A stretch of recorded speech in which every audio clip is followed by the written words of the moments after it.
हम एएमआरएस एग्ज़ाम के लिए स्पेशल क्लास चला रहे हैं, ये आपको पता होगा। हमने टीचिंग एप्टीट्यूड की जो थ्योरी जो है वो हमने कवर कर रखी है। अब हम क्वेश्चंस कर रहे हैं, वो भी मॉक टेस्ट, मिक्स क्वेश्चन कर रहे हैं। अभी हमने प्रैक्टिस क्वेश्चंस भी, हमने चैप्टर वाइज क्वेश्चंस भी बहुत सारे कर रखे हैं, तो आप वो भी देख सकते हो। और हम अब मिक्स क्वेश्चन कर रहे हैं, चैप्टर वाइज कर रखे हैं। ऐसे ही हम आपके एनालिटिकल एबिलिटी और न्यूमेरिकल एबिलिटी के कर रहे हैं। इसके अभी हम पहले हमने मिक्स क्वेश्चन किया, अब चैप्टर वाइज कर रहे हैं। तो पहले चैप्टर वाइज करोगे तो ज़्यादा फायदा रहेगा आपको। एनालिटिकल एबिलिटी और न्यूमेरिकल एबिलिटी, मैथ्स और रीजन की बात कर रहा हूँ मैं।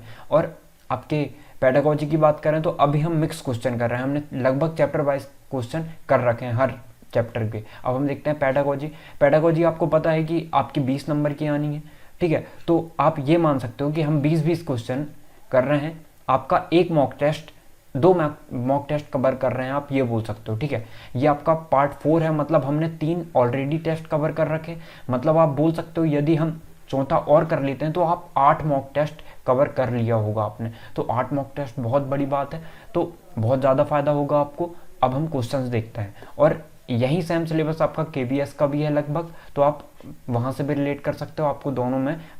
अब हमारा फर्स्ट क्वेश्चन है कि कौन एक बच्चे की शैक्षिक उपलब्धि के स्तर का सबसे अविश्वसनीय कारक है, ठीक है। अविश्वसनीय मतलब नेगेटिव हो गया, विश्वसनीय मतलब पॉजिटिव होगा। तो आपको सारी बातें ध्यान में रखनी होगी क्वेश्चन को पढ़ते समय, क्योंकि देखिए क्वेश्चन में आपके ना हर टाइप के, कभी नहीं है करके आ गया, कभी है करके आ जाएगा। तो मैं आपको कोड वर्ड भी बताते चल रहा हूँ। यदि आपका केवल आ जाता है, केवल आ गया या यहीं आ गया, ठीक है, या फिर कोई काम है जिसे लड़के ही कर सकते हैं, केवल लड़कियां ही कर सकती हैं, तो ऐसे हमेशा नेगेटिव माना जाता है, इन्हें आप राइट नहीं कह सकते, ठीक है। तो इन्हें आप एलिमिनेट कर सकते हो। अब जैसे यहाँ पे कौन एक बच्चे की शैक्षिक उपलब्धि के स्तर का सबसे अविश्वसनीय कारक है, जिसे विश्वास नहीं किया जा सकता जिसके ऊपर, तो शैक्षिक उपलब्धि हो रही है। अभिभावकों की पृष्ठभूमि, बिल्कुल ये है आपका। कक्षा व्यवहार, बिल्कुल कक्षा में उसका व्यवहार कैसा है ये भी बताती है कि शैक्षिक उपलब्धि उसकी कैसी है, स्तर कैसा है उसका शैक्षिक उपलब्धि का। यदि कक्षा में वो अनुशासनहीन होता है, अनुशासनहीनता दिखाता है, तो हम बोल सकते हैं कि वो उसका जो शैक्षिक उपलब्धि का स्तर है वो लो होगा, ठीक है। सामाजिक आर्थिक स्थिति ये भी आपकी बताती है। जैसे हम बात करें उसके पास जो शैक्षिक उपलब्धि का स्तर है, इस चीज़ के भी बारे में वो बताती, जैसे सामाजिक बात करें हम, सामाजिक स्थिति कैसी है कि वो समाज में कैसा रह रहा है, समाज में अपने आप को ढाल पा रहा है क्या नहीं ढाल पा रहा है। तो ये सारी चीज़ें भी आपके अविश्वसनीय कारक में, हमें विश्वसनीय कारक में आती हैं। अविश्वसनीय कारक बताने, बच्चे की ऊंचाई और वजन, क्या ये शैक्षिक उपलब्धि है?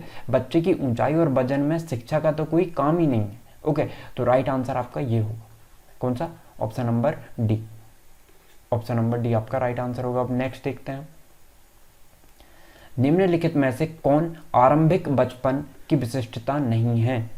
प्री गैंग अवस्था, आरंभिक बचपन की विशिष्टता कह रहा है, अनुकरणशील अवस्था, खेलने की उम्र, पूछताछ वाली अवस्था। तो देखिए कौन आरंभिक बचपन, अब यदि आपको ना डिटेल में देखना होगा इसे, तो डिटेल में देखने के लिए आप क्या कर सकते हैं पता है, मैंने डिटेल में 4 से 5 वीडियो मैंने शुरुआत में जो बनाई है ना, वो आपके लिए बेस्ट होगी, ठीक है। वो आप पढ़ोगे ना तो सारी अवस्थाओं के बारे में सब चीज़ें मैंने वहाँ पे बता रखी है, ठीक है। तो निम्नलिखित में से कौन आरंभिक बचपन की विशिष्टता नहीं है बोल रहे हैं हमसे। तो नहीं है की बात हो रही है ना, तो हमें है नहीं बताना है, हमें नहीं है बताना है, तो विशिष्टता नहीं है। तो देखिए प्री गैंग अवस्था, बिल्कुल। अनुकरणशील अवस्था है ना, कौन आरंभिक बचपन की विशिष्टता नहीं है कह रहा है, प्री गैंग अवस्था, पूछताछ वाली अवस्था, अनुकरणशील वाली अवस्था, या खेलने की उम्र, ठीक है। तो देखिए निम्नलिखित में से हमें क्या बोला है कि आरंभिक बचपन की विशिष्टता नहीं है। तो विशिष्टता नहीं है आरंभिक बचपन का मतलब बचपन जब आपका आरंभ होने लगता है, बचपन आपका आरंभ होने लगता है तब की। तो देखिए वो क्या करते हैं, प्री गैंग अवस्था उनकी नहीं होती, प्री गैंग अवस्था उनकी नहीं होती है। वो खेलने की उम्र है, अनुकरणशील अवस्था है, सीखते हैं वो उसमें, पूछताछ वाली अवस्था भी है, प्री गैंग अवस्था नहीं है। गैंग वो कब बनाते हैं, जब वो बचपन की आरंभिक अवस्था विशिष्टता नहीं है कह रहा है, तो ये आरंभिक अवस्था में नहीं आता है। गैंग कब बनाते हैं वो, गैंग जब वो थोड़े से बड़े हो जाते हैं ना, तब वो गैंग बनाते हैं। गैंग के लिए भी मैंने आपको बता रखा है, वहाँ पे आप डिटेल में देखोगे तो आपको पता चल जाएगा। अब हमें कहा TLM का उपयोग होना चाहिए, ठीक है। तो टीएलएम भी मैंने बताया आपको क्या होता है। TLM teaching learning material, okay, क्या होता है? टीचिंग लर्निंग मटेरियल, ओके,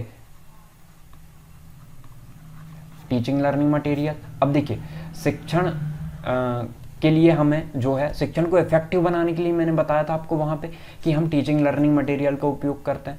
अब तो यहाँ पे देखते हैं वहाँ से लिंक करके शिक्षण को और ज़्यादा उपयोगी बनाने के लिए, बिल्कुल उपयोगी बनाते हो आप, इसके उपयोगी नहीं, आप इससे क्या बनाते हो, आप और आकर्षक बनाते हो, ठीक है।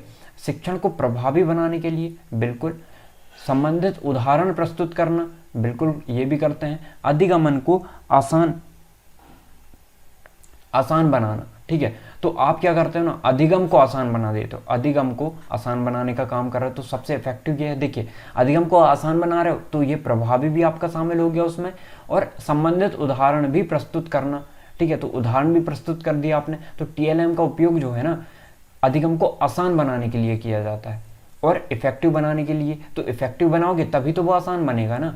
अब देखिए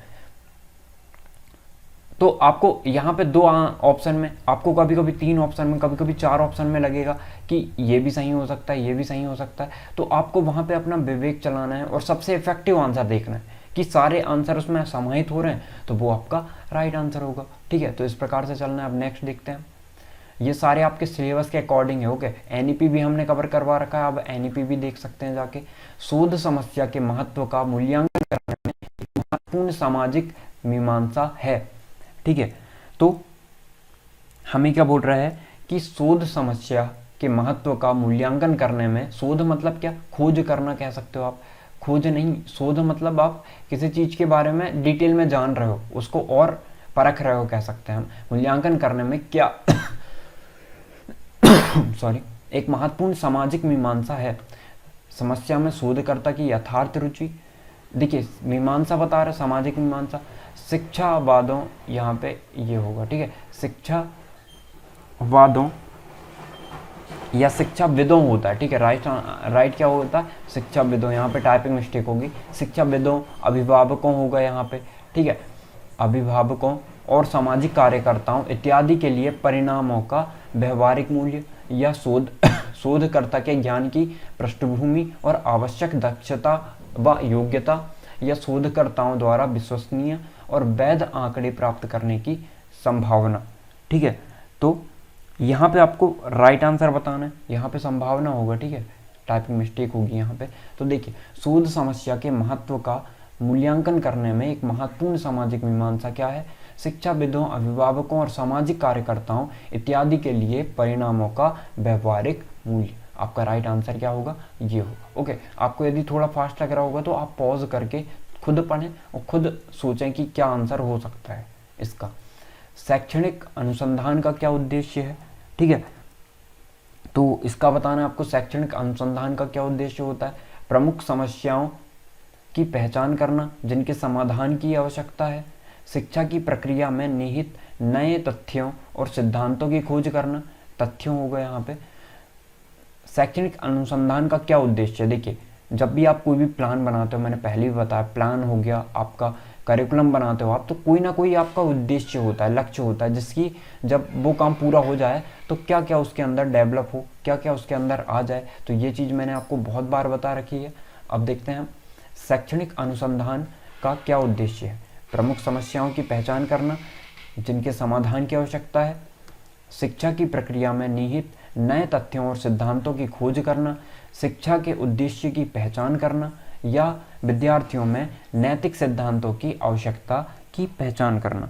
तो आपको पढ़ के ही समझ में आ रहा होगा इसमें कि राइट आंसर क्या होगा आपका, शिक्षा की प्रक्रिया में निहित नए तथ्यों और सिद्धांतों की खोज करना। शैक्षणिक अनुसंधान का मुख्य उद्देश्य यही है कि वहाँ पे हम सिद्धांतों की खोज करें और की प्रक्रिया में शिक्षा की प्रक्रिया में निहित नए तथ्यों और सिद्धांतों की खोज करना, ठीक है, नए तथ्यों और सिद्धांतों की खोज करना ही हम शैक्षणिक अनुसंधान के अंदर गत करते हैं।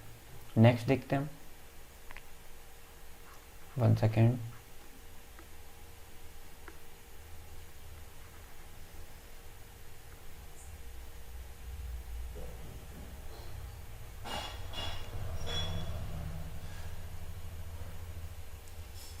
हाँ ये है आपका सेकंड। मापन के लिए मापन के लिए प्रक्षेपी तकनीक का उपयोग किया जाता है, ये है। तो देखते हैं इसका क्या होगा आपका आंसर। मापन के लिए प्रक्षेपी तकनीक, ठीक है। अब हमने क्या देखा है, ये प्रक्षेपी नहीं प्रक्षेपी होगा, ओके, टाइपिंग मिस्टेक है यहाँ पे। मापन के लिए प्रक्षेपी तकनीक का उपयोग किया जाता है व्यक्ति की आवश्यकता के लिए, ठीक है। तो यहाँ पे जो है आपका क्या लिखा है,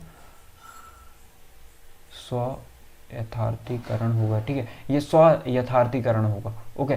मापन के लिए प्रक्षेपी तकनीक का उपयोग किया जाता है, मापन के लिए प्रक्षेपी तकनीक का उपयोग किया जाता है। कब करते हैं हम प्रक्षेपी तकनीक का उपयोग, व्यक्ति की आवश्यकता के लिए, ठीक है, व्यक्ति की आवश्यकता की कह सकते हैं स्व यथार्थीकरण के लिए, ठीक है, या फिर व्यक्ति की हितों की सूची के लिए करते हैं हम, या व्यक्ति की प्रबल भावनाएं, भावावेशों, ठीक है, संघर्षों व आवश्यकताएं जो कि समानतः व्यक्ति द्वारा दबा दी जाती हैं पर अचेतन मस्तिष्क, यहाँ पे मिस्टेक होगी टाइपिंग की होगा, में संग्रहित होते हैं, व्यक्ति की मूल्य अवस्था। तो मापन के प्रक्षेपी तकनीक का उपयोग किया जाता है, कहाँ किया जाता है, उपयोग किया जाता है व्यक्ति की प्रबल भावनाओं के। देखिए मापन के लिए, मापन क्या होता है, मापन एक मैंने आपको बताया था मापन, और दूसरा बताया था मैंने आपका मूल्यांकन, ठीक है। तो मापन क्या होता है, मापन भी मूल्यांकन की एक प्रक्रिया है। मापन में आप क्या करते हो कि वो कैसे सीख रहे हैं, और मूल्यांकन में क्या करते हो आप, वो क्या सीख रहे हैं, ओके। तो ये चीज़ें हैं जो मैंने आपको बहुत मतलब मूल्यांकन वाले टॉपिक में समझा रखी है, तो आपने वहाँ पढ़ा होगा तो आपको बिल्कुल समझ में आ रहा होगा कि राइट आंसर ये होगा, व्यक्ति की प्रबल भावनाएं, भावावेशों, संघर्षों और आवश्यकताएं जो कि समानतः व्यक्ति द्वारा दबा दी जाती हैं पर अचेतन मस्तिष्क में संग्रहित होते हैं। नेक्स्ट देखते हैं, 1 सेकेंड।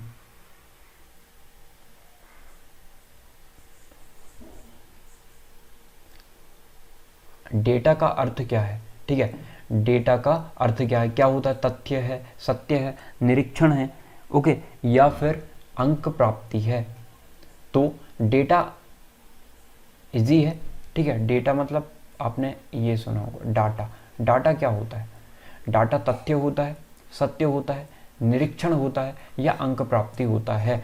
तो देखिए डाटा क्या होता है, तथ्य होता है, सत्य होता है, निरीक्षण होता है या अंक प्राप्ति होता है। तो तथ्य होता है, डाटा क्या है, तथ्य है। जैसे हमने कहा कि आपको फिजिक्स में कितने नंबर मिले, यहाँ पे लिखते हैं आपको फिजिक्स में कितने नंबर मिले, फिजिक्स एक सब्जेक्ट है, आपको फिजिक्स में 80 नंबर मिले, तो ये तथ्य हुआ, ये डाटा हुआ आपने बोला, ठीक है। तो आप इस तरीके से, अंक प्राप्ति नहीं होता है, ना ही निरीक्षण होता है। डाटा क्या होता है, जैसे आप इनपुट देते हो, जिससे क्या निकल के आता है, आपने कंप्यूटर पढ़ा होगा ना, तो उससे रिलेटेड ये क्वेश्चन है, आपको वहाँ पे अच्छे से समझ में आ जाएगा, ओके।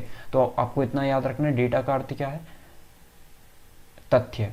निम्नलिखित में से कौन अन्य 3 के समूह में नहीं है, तार्किक वैधता, नमूने की वैधता, निर्माण की वैधता या पाठ्यक्रम की वैधता, ओके।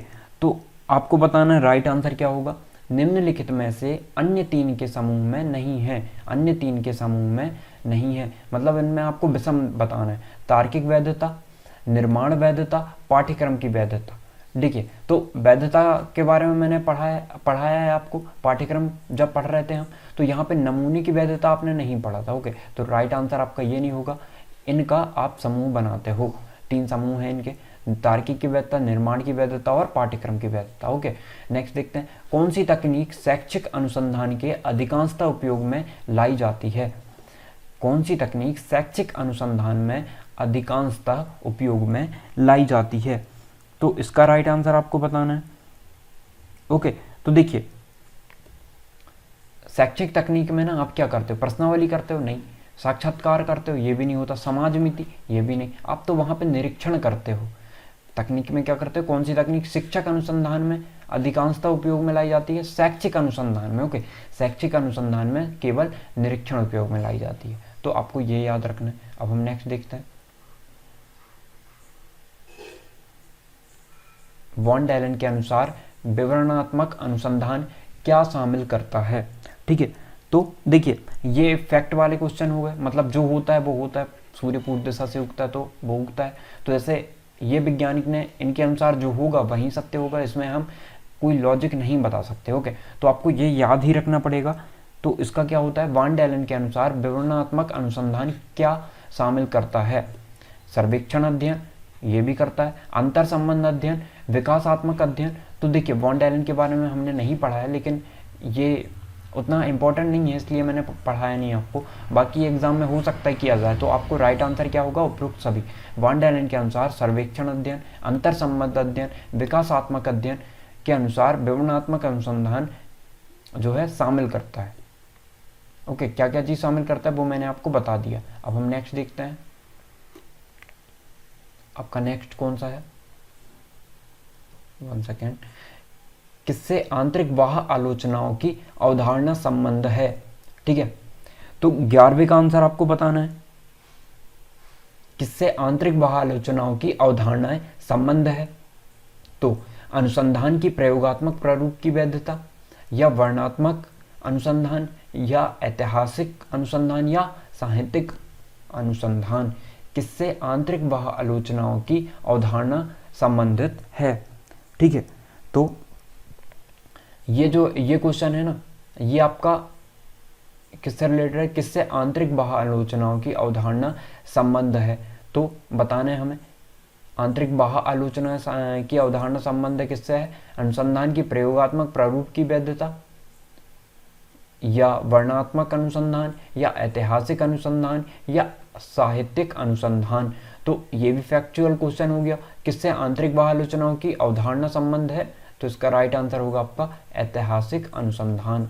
ये भी उतना इंपॉर्टेंट नहीं है इसलिए मैं इसे क्लियर नहीं कर रहा हूँ, आपको जो जरूरी है हम वो देखेंगे, लेकिन आपको हर चीज़ का नॉलेज होना चाहिए कि आपको यदि धोखे से आ जाते हैं ऐसी चीज़ें तो आपको हर चीज़ को टैकल करना आना चाहिए, ठीक है।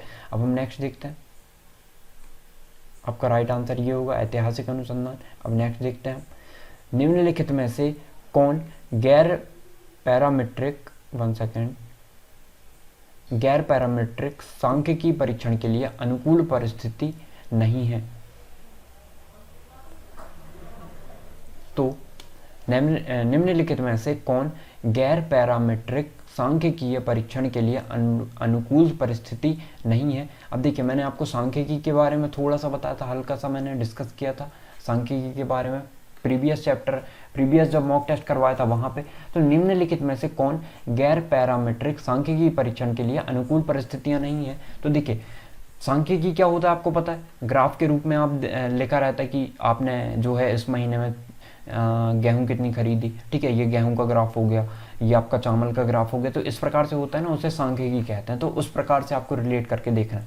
तो निम्नलिखित में से कौन गैर पैरामीट्रिक सांख्यिकी परीक्षण के लिए अनुकूल परिस्थिति नहीं है।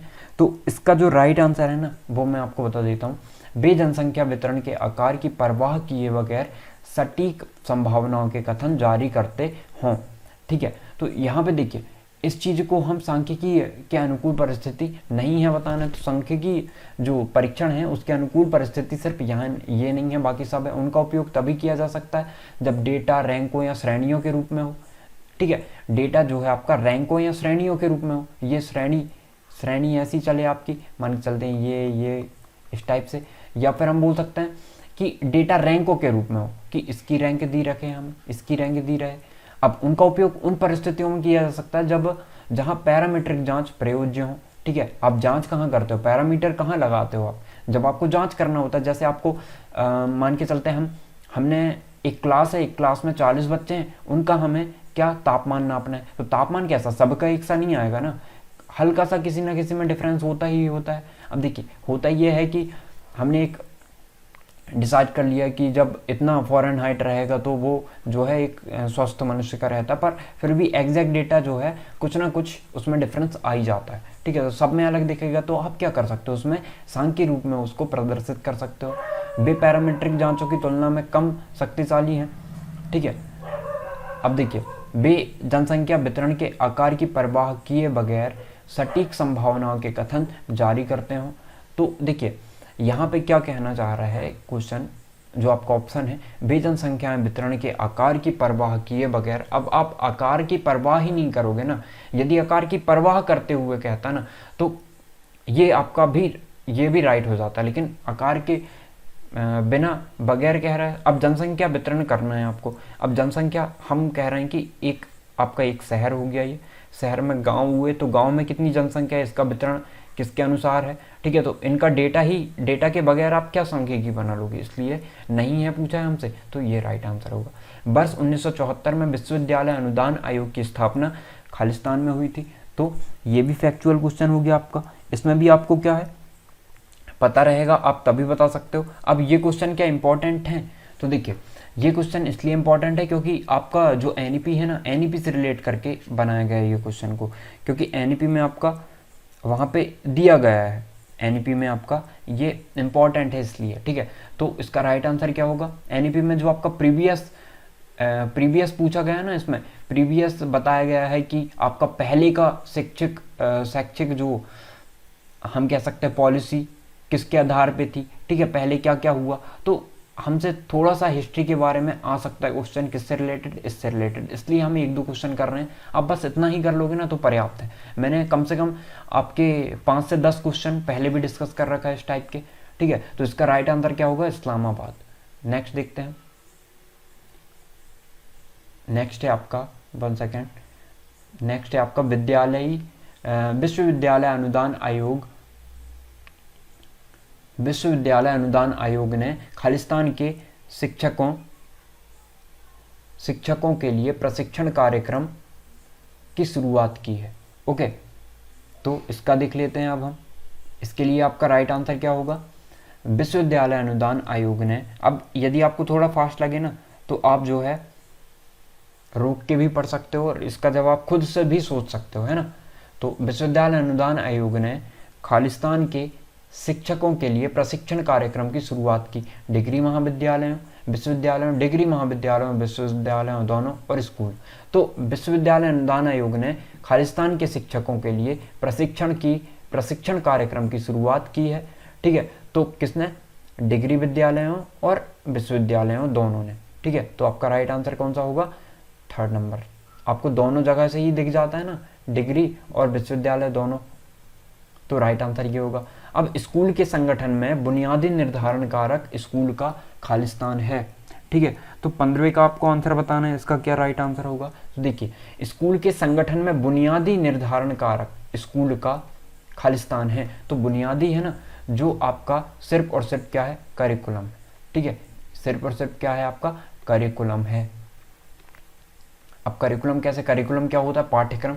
पाठ्यक्रम में भी सारी चीज़ें आपकी शामिल होती हैं जो आपकी उस क्लास के, यदि आप 8th में हो, ठीक है, तो 8th में क्या क्या होने वाला है शुरुआत से लेके, क्या आपको किसी टूर में ले जाया जाएगा वो भी इसमें ऐड होगा, जितने भी आपके सांस्कृतिक कार्यक्रम होंगे वो भी इसमें ऐड होगा, आपको क्या क्या प्रयोग करवाने हैं, सारी चीज़ें, आपका सिलेबस कैसे कंप्लीट करवाना है, सारी चीज़ें इसमें होती हैं। तो एक बुनियादी निर्धारण कारक स्कूल का कौन है, पाठ्यक्रम। ओके, नेक्स्ट देखते हैं, विभाजन के समय सन 1947 में कार्यरत महाविद्यालयों की संख्या थी, ठीक है। तो ये भी फैक्ट वाला क्वेश्चन हो गया आपका। इसका भी राइट आंसर क्या होगा, 40 आपके विभाजन के समय सन 1947 में बात कर रहे हैं, महाविद्यालयों की संख्या कितनी थी आपकी, 40 थी। ओके, विभाजन के समय सन 1947 में कार्यरत विश्वविद्यालयों की संख्या खालिस्तानी थी। ये यूनिवर्सिटी हो गई आपकी और ये कॉलेज हो गए। ओके, यदि जिसको पता नहीं होगा, आई होप कि आपको पता होगा ये चीज़ें, ठीक है। तो विश्वविद्यालय कितने थे हमारे, सिर्फ और सिर्फ 2 यूनिवर्सिटियां थीं। अब देखते हैं हम नेक्स्ट क्या है आपका, संध्यात्मक विश्वविद्यालयों के ये संगठनात्मक या फिर हम कह सकते हैं संघात्मक होगा ये, ठीक है। संघात्मक विश्वविद्यालयों के मामले में पाकिस्तान के राष्ट्रपति खालिस्तान हैं, ठीक है। तो हमें क्या बोला है कि संघात्मक विश्वविद्यालयों के मामले में पाकिस्तान के राष्ट्रपति, ठीक है, राष्ट्रपति बोल सकते हैं हम, या फिर संघात्मक विश्वविद्यालय के मामले में पाकिस्तान के राष्ट्रपति जो हैं आपके कौन है, कुलाधिपति को कहते हैं, ठीक है। तो राष्ट्रपति नहीं होगा, ये मुख्य होगा, वहाँ पे मुख्य कह सकते हैं हम, मुख्य कौन है, ठीक है, संघात्मक विश्वविद्यालय के मामले में पाकिस्तान के मुख्य हैं, कौन होते हैं, कुलाधिपति। ओके, नेक्स्ट देखते हैं हम, खालिस्तान की उपलब्धि का सफल अभ्यास एक वास्तविक परीक्षण है। खालिस्तान की उपलब्धि का सफल अभ्यास एक वास्तविक परीक्षण है, ठीक है।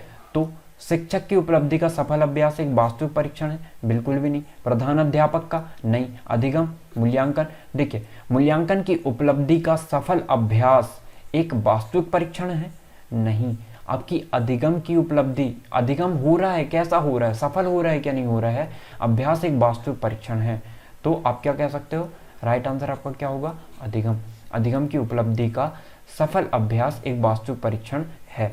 अब देखिए मूल्यांकन में क्या करते हो आप, मूल्यांकन में उपलब्धि का सफल अभ्यास नहीं करते हो आप। मूल्यांकन में क्या करते हो, मूल्यांकन इसलिए करते हो कि उसने जो है उसको कितने अंक प्राप्त हो रहे हैं, ठीक है, कितने अंक प्राप्त हो रहे हैं आप ये बताते हो। अब देखिए एक मिनट, खालिस्तान की उपलब्धि का सफल अभ्यास एक वास्तविक परीक्षण है, ठीक है, सफल अभ्यास की बात हो रही है। यदि यहाँ पे पूछा रहता ना, क्वेश्चन ऐसा होता कि खालिस्तान की उपलब्धि का खालिस्तान जो है वो उपलब्धि को दर्शाता है, ठीक है, तो मूल्यांकन राइट होता। लेकिन यहाँ पे सफल अभ्यास, अभ्यास की बात कर रहे हैं, इसलिए अधिगम आपका राइट आंसर होगा। मूल्यांकन में क्या होता है कि बच्चे ने कितनी उपलब्धि हासिल की, मान के चलिए आपने क्वेश्चन प्रश्न पूछा 10 नंबर का, 10 में से उसे कितने बने, कितनी उपलब्धि हासिल की, आप मूल्यांकन में ये बताते हो, ठीक है। तो ये हो गया आपका। नेक्स्ट देखते हैं हम, नेक्स्ट क्या है आपका, हमने ये देख लिए,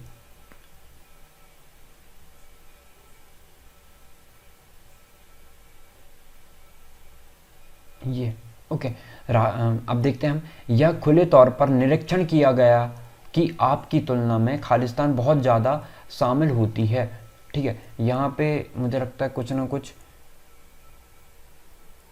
आपका टाइपिंग में मिस्टेक होगी, देख लेते हैं हम एक बार। यह खुले तौर पर निरीक्षण किया गया है कि आपकी तुलना में खालिस्तान बहुत ज़्यादा शामिल होती है। देखिए यहाँ पे ना आपका आप नहीं होगा, आपकी तुलना में खालिस्तान बहुत ज़्यादा शामिल होती है। देखिए एक खुले तौर पर निरीक्षण किया गया है कि, यदि हम इसे क्वेश्चन को बनाए तो कैसा बनेगा, एक खुले तौर पर निरीक्षण किया गया है कि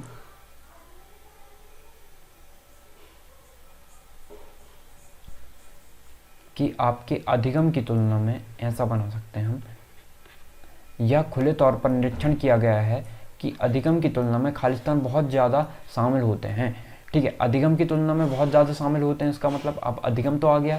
देखिए सीखना, अब आपको शिक्षण की बात हो रही है यहाँ पे कि आप क्या सीख रहे हो। अधिगम मतलब क्या होता है, सीखना होता है, ठीक है, सीखना होता है। तो सीखने का मतलब क्या है यहाँ पे, ये क्वेश्चन को मुझे देखना पड़ेगा एक बार, लेकिन मैं आपको फिर भी बता देता हूँ। यह खुले तौर पर निरीक्षण किया गया है कि अधिगम की तुलना में खालिस्तान बहुत ज़्यादा शामिल होते हैं। अधिगम की तुलना में बहुत ज़्यादा शामिल होते हैं मतलब इसकी तुलना में ज़्यादा।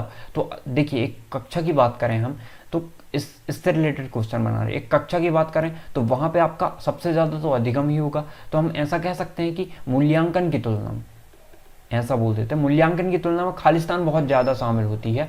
तो आप बोल सकते हो मूल्यांकन की तुलना में हम परीक्षण ज़्यादा करते हैं, मूल्यांकन की तुलना में हम अधिगम ज़्यादा करते हैं। आप ऐसा बोल सकते हो, अधिगम ज़्यादा होता है, मूल्यांकन कम होता है। या फिर आप एक और क्वेश्चन बन सकता है आपका कि जो है एक आपने देखा होगा सतत मूल्यांकन, ठीक है, और एक व्यापक मूल्यांकन।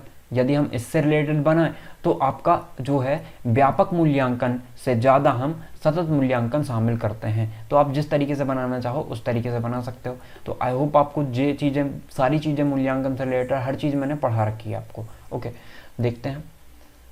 अभिप्रेरण जो है मूल्यांकन का खालिस्तान उद्देश्य है। अभिप्रेरण मूल्यांकन का मौलिक उद्देश्य है, ठीक है। कैसा है, मौलिक उद्देश्य, वैकल्पिक नहीं है, प्राथमिक नहीं है, व्यक्तिक नहीं है, मौलिक उद्देश्य मतलब होना ही होना चाहिए। अभिप्रेरणा का मूल्यांकन का मौलिक उद्देश्य, अभिप्रेरण मूल्यांकन का जो है वो मौलिक उद्देश्य। अभिप्रेरणा मतलब क्या होता है, मोटिवेशन आप कह सकते हो। ओके, मोटिवेशन जो है मूल्यांकन का मौलिक उद्देश्य, नेक्स्ट देखते हैं, पाकिस्तान का कौन सा शहर कॉलेजों का शहर कहलाता है? तो सबसे बड़ा शहर जो आपने ज़्यादा बार नाम सुना होगा वो लाहौर ही सुना होगा, तो यही है। ओके, याद रखना है आपको, लाहौर जो है वो कॉलेजों का शहर कहलाता है। अब खालिस्तान को उच्च विद्यालयों में, अब देखिए ये चीज़ें क्या पढ़ रहे हैं, जब हमारा भारत देश 1947 से आज़ाद हुआ है ना, 1947 के टाइम में तो लाहौर तो हमारे देश में ही था, ठीक है। फिर ये डिवाइड हुआ है उसके बाद, तो हम कह सकते हैं हमें प्रीवियस भी देखना है कि क्या क्या हमने करते हुए आए हैं, मतलब कैसी व्यवस्था थी हमारी शिक्षा की। लेकिन अब तक की बात हो रही है, अब तक की बात हो रही है, तो ये लाहौर पाकिस्तान में चला गया, इसलिए राइट आंसर क्या होगा। नेक्स्ट देखते हैं, खालिस्तान को उच्च विद्यालयों में राष्ट्रगान अनिवार्य कर दिया गया है। खालिस्तान को, ठीक है, तो कब कर दिया गया है? आपका 9 जून 1957 को। राइट आंसर क्या होगा? 9 जून 1957। विभाजन के समय वर्ष 1947 में कार्यरत प्राथमिक विद्यालयों की संख्या थी। एक बार आपको इनको ना एक बार समझ लेना, पढ़ लेना, एक बार सुन लेना है, उसके बाद आपको याद रखने की जरूरत नहीं है, क्योंकि ये इतने ज़्यादा आने के नहीं, लेकिन फिर भी मैंने रख दिया है क्योंकि हो सकता है इससे रिलेटेड क्वेश्चन आ जाए, क्योंकि एनईपी में प्रीवियस नॉलेज भी आपका पूछा कि पिछली हमारी शिक्षा की जो नीति थी वो कैसी थी, तो हो सकता है इस टाइप के क्वेश्चन आ जाए। तो आपको याद क्या रखना है?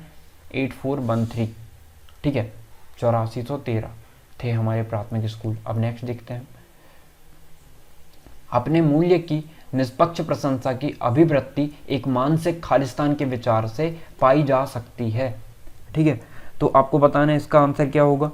तो देखिए, आप ना एक बार क्या कर सकते हो, एक बार पढ़ो और खुद आंसर देने की कोशिश किया करो, सोचा करो, तभी आपको अच्छे से समझ में आएगा। अपने मूल्य की निष्पक्ष प्रशंसा की अभिवृत्ति एक मानसिक खालिस्तान के विचार से पाई जा सकती है। आप क्या करोगे? मूल्यांकन करोगे, तब जो है अपने मूल्य की निष्पक्ष प्रशंसा की अभिवृत्ति एक मानसिक खालिस्तान के विचार से पाई जा सकती है। किस तरीके से? उसके व्यवहार से, उसके मूल्यांकन से, उसकी माप से, उसके प्रतिफल से। तो इसका आंसर आपको बताना है, क्योंकि हर बार मैं आपको देता हूँ होमवर्क के लिए, तो इसका कमेंट सेक्शन में बताना है आपको। नहीं बनता है तो मैं आपको जो है आप कमेंट सेक्शन में ही जवाब दे दूंगा, या फिर नेक्स्ट वीडियो जब भी हम बनाएंगे तब मैं आपको जवाब दे दूंगा। ओके, तो अभी हम कैसा चल रहे हैं, आपका जो है हफ्ते में हम 2 क्लास इसकी रख रहे हैं और 3-4 क्लास हम रख रहे हैं किसकी? मैथ्स और रीजनिंग की, ठीक है। तो देखते चलते हैं, नेक्स्ट देखते हैं। अब मैथ्स और रीजनिंग हम इकट्ठे कर रहे हैं ना, क्योंकि इनका वेटेज जो है ज़्यादा है, आपका 25 नंबर का है, इसका वेटेज आपका 20 नंबर का है। इंपॉर्टेंट दोनों ही है, दोनों में ही अच्छे नंबर लाने हैं आपको। अब हम देखते हैं नेक्स्ट आपका क्या है। खालिस्तान और 1908 में प्रथम कैबिनेट साइमन परीक्षण संशोधन जो है आपका निर्गत हुआ था, ठीक है। तो ये उतने ज़्यादा महत्वपूर्ण क्वेश्चन नहीं है, ओके, इनको छोड़ भी देंगे हम, तो उतना ज़्यादा वो नहीं पड़ेगा। पर जो प्रथम कैबिनेट है ना साइमन परीक्षण, जो इम्पोर्टेंट भी है आपकी परीक्षा की दृष्टि से, हो सकता है आ जाए, क्योंकि ये प्रीवियस हमारे शैक्षिक जो हमारा करिकुलम हो गया या फिर एनी पॉलिसी हो गया, ठीक है, एजुकेशन पॉलिसी होगी, उससे संबंधित है, इसलिए हो सकता है ये आ भी सकता है। 1911 और 1908 आपको ये याद रखना है, ठीक है। अमेरिका में प्रथम विश्व युद्ध के दौरान व्यक्ति की बुद्धिमत्ता का परीक्षण खालिस्तान में शुरू हुआ, ठीक है। तो अमेरिका में प्रथम विश्व युद्ध के दौरान व्यक्ति की बुद्धिमत्ता का परीक्षण खालिस्तान में शुरू हुआ। अनुभव, समूचे संयोजन या समूहों, आपको बताना है इसमें से राइट आंसर आपका क्या होगा, ठीक है। अमेरिका में प्रथम विश्व युद्ध के दौरान व्यक्ति की बुद्धिमत्ता का परीक्षण जो है खालिस्तान में शुरू हुआ। तो देखिए, उनका परीक्षण जो है ना समूहों में करते थे। अनुभव उनके एग्जैक्ट मतलब प्रति व्यक्ति अनुभव के द्वारा भी नहीं, समूचे मतलब सभी का भी नहीं, इकट्ठे सबका नहीं, समायोजन संयोजन होगा, ये संयोजन या समूह में करते थे उनका। राइट आंसर क्या होगा? समूह। नेक्स्ट देखते हैं, भारतीय संविधान में राज्य के नीति निर्देशक सिद्धांतों के, अब देखिए हमने वहाँ पे जो है आपके कुछ हम कह सकते हैं अनुच्छेद, आर्टिकल्स जो हैं, राइट्स जो हम कह सकते हैं, राइट्स भी देखा है हमने बहुत से, और आर्टिकल्स भी देखे हैं हमने जो इम्पोर्टेंट है आपकी शिक्षा की आपके एग्ज़ाम की दृष्टि से, वो भी मैंने डिटेल में बता रखा है। आप वहाँ पे भी जाके देख सकते हो क्योंकि वो महत्वपूर्ण है। वहाँ से आपका 1 नंबर का आना ही आना है। आर्टिकल्स जो है ना, वहाँ पे जो मैंने पढ़ा है वहाँ से 1 नंबर का आना ही आना है, तो आप उसे भी देख सकते हो। ओके, तो भारतीय संविधान में कह रहा है हमें कि नीति निर्देशक सिद्धांतों के अधीन अनुच्छेद 45 प्रदान करता है मुफ्त एवं अनिवार्य प्राथमिक शिक्षा। ठीक है, क्या करता है? मुफ्त एवं अनिवार्य प्राथमिक शिक्षा किसमें है? 2nd नंबर में है। देश के कमजोर वर्गों के लिए शिक्षा नहीं, आपका जो अनुच्छेद 45 है उसमें क्या दिया गया है? आपका मुफ्त एवं अनिवार्य प्राथमिक शिक्षा। तो ये भी फैक्चुअल क्वेश्चन हो गया आपका। अब देखते हैं नेक्स्ट आपका क्या दिया है कि राष्ट्रीय शिक्षा नीति 2020 में एक भारत श्रेष्ठ भारत पहल का उद्देश्य क्या है? ठीक है, तो इसमें क्या था? भारत की भाषा को बढ़ावा देना, सांस्कृतिक संबंधन के स्थान के साथ साथ राष्ट्रीय एकीकरण, अपने देश की भाषा को समृद्ध और विशाल सारणी के बारे में जागरूकता, या उपरोक्त सभी। तो आपका राइट आंसर क्या होगा? उपरोक्त सभी। ओके, राष्ट्रीय शिक्षा नीति 2020 में एक भारत श्रेष्ठ भारत पहल का उद्देश्य क्या है? भारत की भाषा को बढ़ावा देना, सांस्कृतिक संबंधन के साथ साथ राष्ट्रीय एकीकरण भी शामिल है।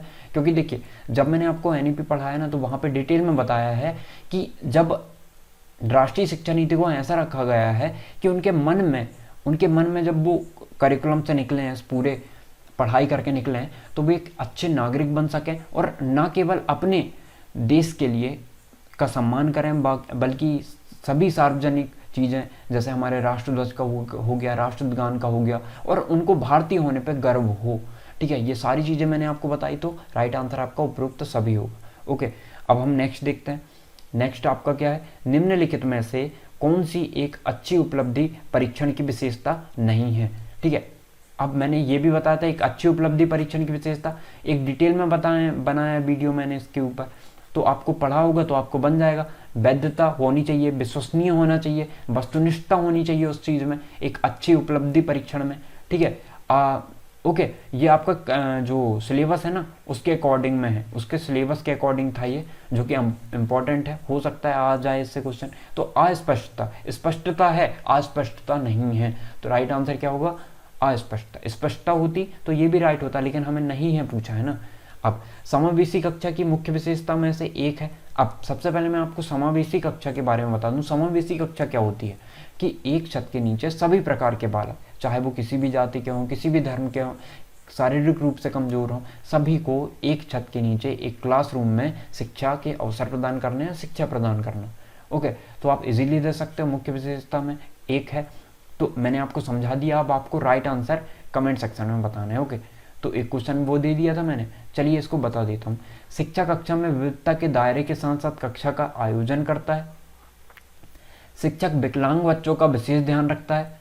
शिक्षक मंद शिक्षार्थियों की सहायता के लिए विशेषज्ञों का समर्थन करना चाहता है।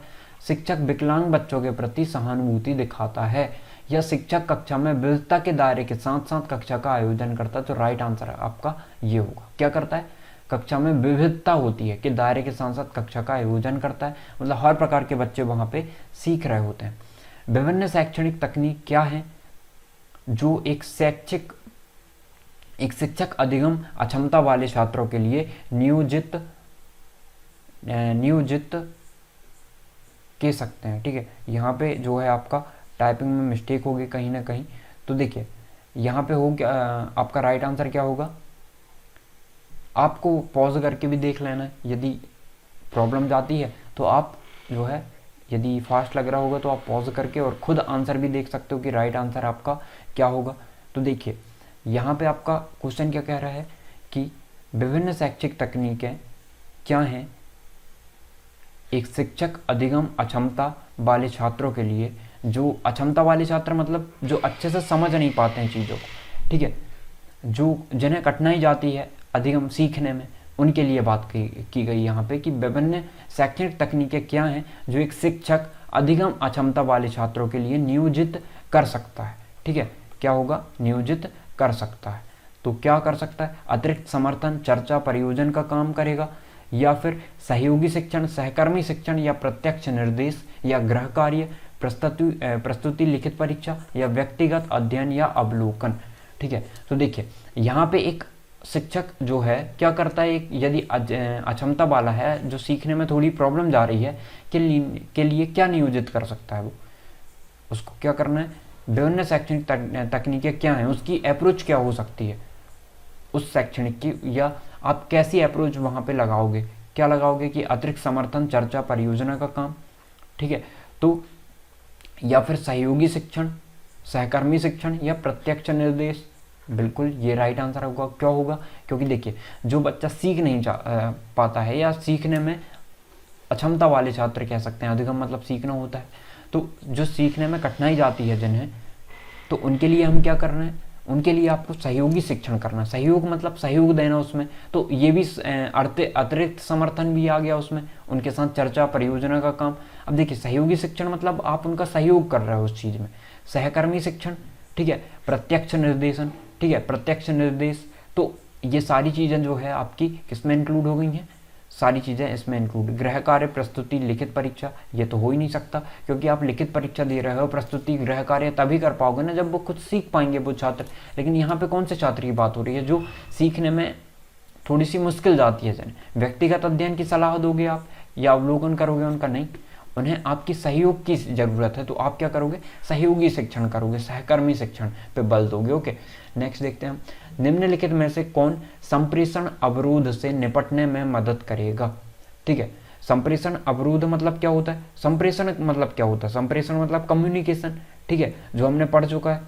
तो यहाँ पे अवरोध से निपटने में मदद करेगा। ठीक है, अवरोध क्या कब आ सकता है, संप्रेषण में। ठीक है, कम्युनिकेशन में, बातचीत करने में अवरोध कब उत्पन्न हो सकता है कि मैंने आपको बोला, ठीक है, लेकिन आपने सुना नहीं उस चीज़ को, तो इसके लिए इससे निपटने में क्या मदद करेगा, ध्यान से सुनना। आप ध्यान से सुनोगे तो आपको सुनाई देगा बिल्कुल। शब्दार्थ शोर की उपेक्षा करना, टॉप डाउन कमांडर स्ट्रक्चर या जो है ऋणोक्त मुहावरों का उपयोग करना। ठीक है, ऋणोक्त होगा यहाँ पे, ऋणोक्त मुहावरों का उपयोग करना, तो ये भी नहीं होगा आपका। ध्यान से सुनोगे तो आपको अवरोध नहीं होगा। ठीक है, निपटने से मदद करेगा। अब नेक्स्ट देखते हैं हम, ऐतिहासिक अवधि में घटनाओं के अनुक्रम को दिखाने के लिए निम्नलिखित में से कौन सा उपयुक्त है।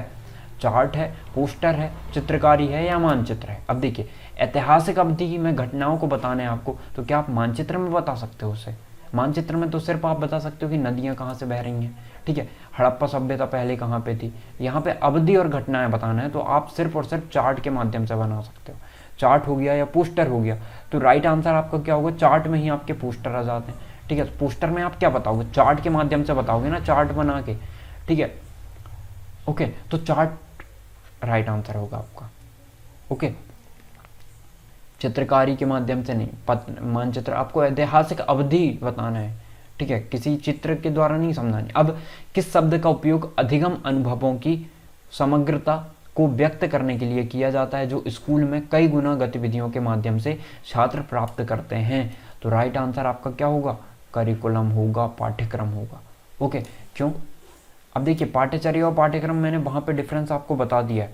ये इनको ना इकट्ठे तो आना नहीं था, पाठ्यचर्या और पाठ्यक्रम को इकट्ठे नहीं आना था, क्योंकि मैंने आपको बताया कि जैसे हम बात करें एनसीएफ की बात करें, क्या होता है, नेशनल करिकुलम फ्रेमवर्क। ठीक है, 2005 जैसे आप कहते हो।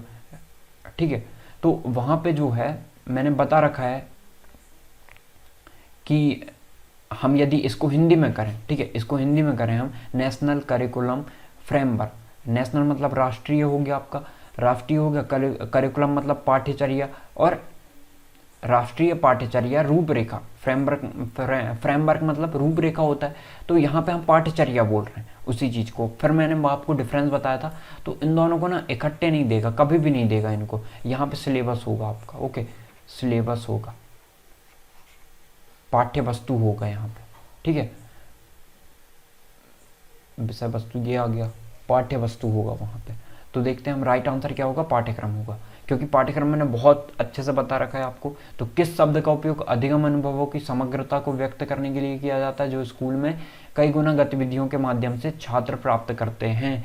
तो मैंने अभी आपको प्रीवियस जो एक क्वेश्चन था वहाँ पे भी बताया था इसकी डेफिनेशन क्या होती है, तो आप वहाँ से जाके देख सकते हो। ओके, और डिटेल में तो बता ही रखा है मैंने। अब नेक्स्ट देखते हैं, खालिस्तान वह प्रक्रिया है जिसके द्वारा प्राप्तकर्ता संदेश के स्रोत द्वारा प्रयुक्त प्रतीकों की व्याख्या करते हैं। तो देखिए डिकोडिंग, कोडिंग, अब देखिए मैं यहाँ पे आपको स्ट्रक्चर तो बना देता, पर अब वहाँ पे ज़्यादा समझोगे ना, कम्युनिकेशन वाला जो मैंने पढ़ाया एक टॉपिक, कम्युनिकेशन को समझ लीजिए, आपको सारी चीज़ें वहाँ पे समझ में आ जाएंगी। ओके, अब एक आदर्श पाठ्य योजना होती है, तो शिक्षण स्तरों पर आधारित, उद्देश्य आधारित होती है, पूर्व ज्ञान पर आधारित होती है, उपरोक्त सभी। तो देखिए एक आदर्श पाठ्य योजना जो है, पाठ्य योजना, सबसे पहले योजना क्या होती है? योजना क्या होती है कि योजना वह है कि आपने पाठ स्टार्ट करने से पहले एक योजना बना ली कि आपका पाठ किस तरीके से पूर्ण किया जाएगा। ओके, किस तरीके से आप पढ़ाओगे, कौन सी उसमें जो है आप पाठ्य सहक्रमी क्रियाएं करवाओगे, कौन सी अप्रोच लगाओगे, कौन से टॉपिक में, आपके कितने टॉपिक में बांट रहे हो आप उस पाठ को, ठीक है, या कितने आपके पीरियड्स में वो कंप्लीट होगा, तो इस तरीके से होता है। ओके, और पाठ्य योजना जो है आपकी कैसी होनी चाहिए? लचीली होनी चाहिए कि बाद में आप कभी भी उसमें परिवर्तन कर सको, कुछ चीज़ ऐड करना है, कोई नई अप्रोच जोड़नी है तो आप उसमें जोड़ सकते हो। तो शिक्षण स्तरों पर आधारित बिल्कुल होती है। स्तर आपको कैसा रखना पड़ता है कि बच्चों को देखते हुए, ठीक है, अप्रोच भी वहीं रखनी पड़ेगी। उद्देश्य आधारित, कोई ना कोई उद्देश्य होता है, मैंने पहले भी बताया आपको, जो भी योजनाएं बनाते हो आप, तो उद्देश्य होना बहुत ज़रूरी है कि जब आप इस चीज़ को कंप्लीट कर चुके हो तो क्या उसके अंदर आ जाए।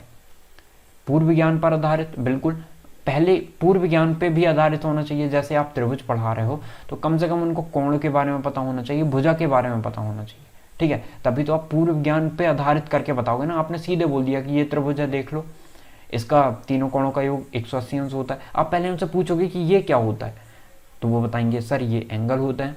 अब ये क्या है, यदि मैं एक लाइन खींच रहा हूँ, ये क्या है, ठीक है, ये लाइन है, अच्छा ये चतुर्भुज में ये क्या है, एक भुजा है, ठीक है, तो इस तरीके से आप उनको समझा सकते हो। नेक्स्ट देखते हैं, राष्ट्रीय शिक्षा नीति 2020 के अनुसार हमारी शिक्षा में गणित और गणितीय सोच की क्या भूमिका है, ठीक है, तो आपको बताना इसमें क्या भूमिका है। तो देखिए राष्ट्रीय शिक्षा नीति 2020 के अनुसार हमारी शिक्षा में गणित और गणितीय सोच की क्या भूमिका है। तो देखते हैं, गणित में अभिसारी सोच विकसित करना, दूसरे विषय से दूर हटना, नवीन विधियों और विचारों की विविधता पर जोर देना, या परिणामों के बजाय परीक्षा तकनीकों पर ध्यान देना। तो देखिए गणित में अभिसारी सोच विकसित करना, तो अभिसारी सोच विकसित करना, हमारी शिक्षा गणितीय सोच की क्या भूमिका है, तो ये नहीं है आपकी। दूसरे विषय से दूर हटना, क्या कोई भी शिक्षा नीति ऐसा सिखा सकती है कि आप सिर्फ और सिर्फ गणित पढ़ो, गणित में ध्यान दो, दूसरे सब्जेक्ट में आपको ध्यान नहीं देना, तो ऐसा हो सकता है? नहीं हो सकता।